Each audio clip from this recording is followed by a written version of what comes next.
ሰላም ቤተሰብ እንዴት ናችሁ? እንኳን ለእመቤታችን ለቅድስት ድንግል ማርያም ዘመነ ስደት ያው የስደት በዓል ባንለው ለዘመነ ስደት እንኳን በሰላም አደረሳችሁ ብያለሁ። ከዚህ በመቀጠል ያው ትንሽ አጠር ያለች መልእክት ነው ይዤ የመጣሁ ዛሬ በዛሬው እንትን ያዘጋጀሁትም ለዛም ነው እና ነገርየው ምንድነው ካላችሁኝ እንግዲህ በቴሌግራም ገጽ አንድ ሁለት ልጆች ነበሩና ወደ አራት አካባቢ ይመስሉኛል አንድ ላይ የሚያናግሩኝ እንኳን ሁለቶቹ ናቸው። መማር እንፈልጋለን ቅኔ መማር ፍላጎት አለን ይሉኛል። ኦኬ ተማሩ እሺ ብዬ አመቻችተን እያለ ከዚያ ከመሃል ጠፉ።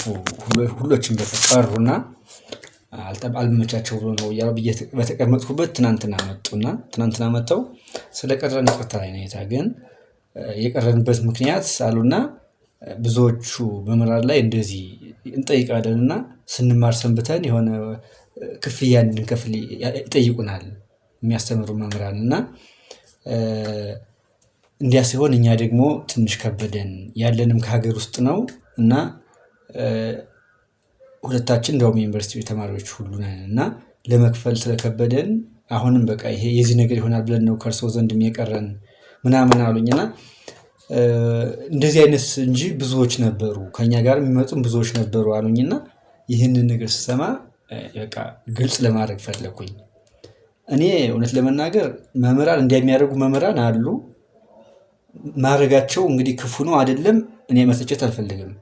እንደራስህ እንዴት ታየዋለህ ካላችሁኝ ያው ቢጠይቁ የሌለውን ቢያስተምሩ ችግር የለውም። ግን ደግሞ ቢጠይቁ የለፉበት ነውና እኔ መፍረድ አልችልም። ለምን ጠይቃችሁ አላቸው።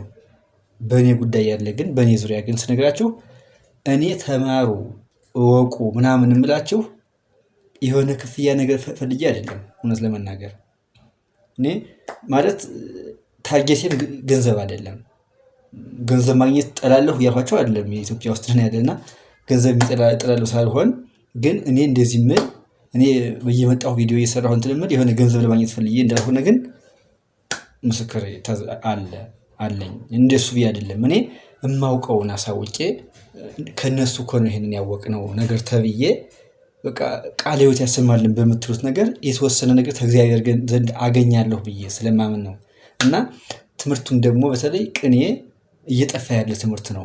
እንዲያውም አንዳንድ ቦታ ላይ እንደምትሰሙት ቅኔ እኮ ዝም ብሎ ማመስገኛ አይደለም ሁሉ ይሉት ይቃጣቸዋል። ይሉ እነዚህ እንደሚሉ የማያውቁት ናቸው። ግን እንደያ ሲል እየጠፋ ስለሆነ ግን የራሴን አሻራ ባስቀምጥስ ከኔ ጀምሮ ከኔ ብቁ መሆን ባይችል እንኳን ከኔ ለይቶ ያዘው ብሎት አንድ ብቁ መምህር ሊፈጠር ይችላል። አንድ ሊቃውንት ሊፈጠር ይችላል። ይህን ለራሴን አስተዋጽኦ ማድረግ አለብኝ ብዬ ወስኜ ነው የማስተምር እንጂ እኔ ገንዘብ መቼም አልፈልግም። ተግባባን አይደል? እና አሁንም ለሁላችሁም እንደዚህ አይነት ስሜት ያላችሁ ሰዎች ሳላችሁ ይሄን አስወግዳችሁ ጣሉ። እኔ ጋር እንደዚህ ነገር የለም። አመቻቹ ሰዓት በቴሌግራምም ሆነ በማንኛውም ፕላትፎርም በዋትስአፕም ተፈልጋችሁ በቲክቶክም ከፈለጋችሁ ሰዓት አመቻቹ። እኔን ታውቁኛላችሁ። ትንሽ ስራም አለኝ ማለት ትምህርት ላይ ነኝ። በዘመናዊ ትምህርት ላይ ስለሆንኩኝ ብዙ ጊዜ ትልትሉም አልመጣም። አንዱ ምክንያት እሱ ስለሆነ እሱን በማይጋጭ መልኩ ሰዓት ከኔ ጋር አንድ ላይ ስብስብ በሉና በውስጥ ማናገሩኝ ተሰባስባችሁ ከዛ ተሰባሰቡ አስነግራለሁኝ። ዜማም ነገርም የፈለጋችሁትን አስተምራለሁኝ። ከኔ የዘለታል እንኳን ሰው እያመጣሁኝ የሚችል ሰው እናስተምራለን ሁሌ እንደምላችሁ ማለት ነው። አሁን እንዲያው ማስነገር እንጀምራለን። ቀጥታ ተሰባሰቡ ቅኔ ቆጥራችሁ ኑ።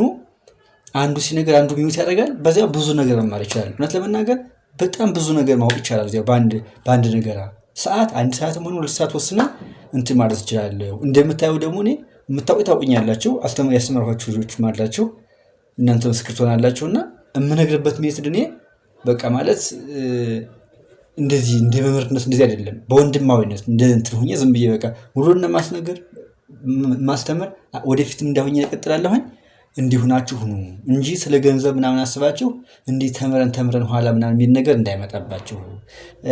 ዩቲዩብ ሸር አድርጎት ምናምን እላለሁኝ። ያው ይሄ አንድ ተደራሽነት እንዲኖረው ብዬ ነው። 2 ዩቲዩብ ቢያድግ ላይጎዳ ይችላል ከሚል አንጻር ነው እንጂ እኔ ፌስ ቱ ፌስ ዛሬ አንድ ላሱ ስለተማረ በእንትን ስላስተማርኩትኝ ክፍያ ይሰጠኛል ምናምን ብዬ አስቤ አይደለም። እኔ እንደሱ ስለማላስብ እኔም ገና ተማሪ ነኝ። ለወደፊት ህልሜ ነው እንትን የምል አሁንም እግዚአብሔር የእናንተን ቃለ ሕይወት ያሰማል የምትሉትን ሰምቶ የተሻለ ነገር እንዲሰጠኝ እንምጥር እንጂ ከእናንተ እንደዚህ ሰብስቤ የሚል ነገር ሀሳብ የለኝም።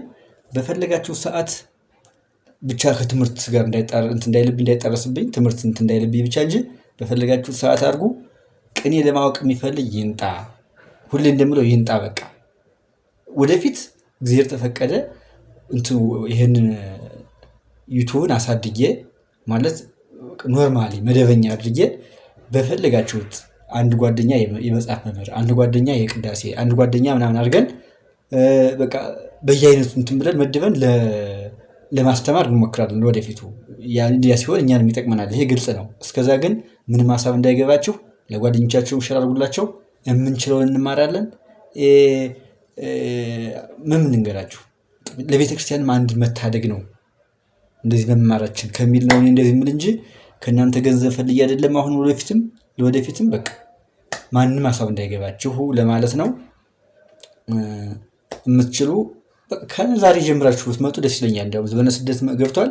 ዘመነ ስደትን በቀን 1 ሰዓት ወይም 2 ሰዓት 1 ሰዓት ተኩል አካባቢ ወስነን እኔንም ብዙም እንዳይገፋኝ በዛ እያስነገርን 5-6 ሰው እያስነገርን ሁለታችሁ ሌላችሁ ደግሞ ውስጥ ያላችሁ ደግሞ እያዳመጣችሁ እንቀጥላለን ለማለት ነው። ለማንኛውም አመሰግናለሁ። ወስብሐት ለእግዚአብሔር። ሸር አድርጉልኝ። ይህን ሀሳብ ግን ለማንም የሚደርሰው ማለት ነው። በዚህ ምክንያት ማንም መማር እየፈለገ ሊያቆም ስለማልፈልግ ማለት ነው። አመሰግናለሁ።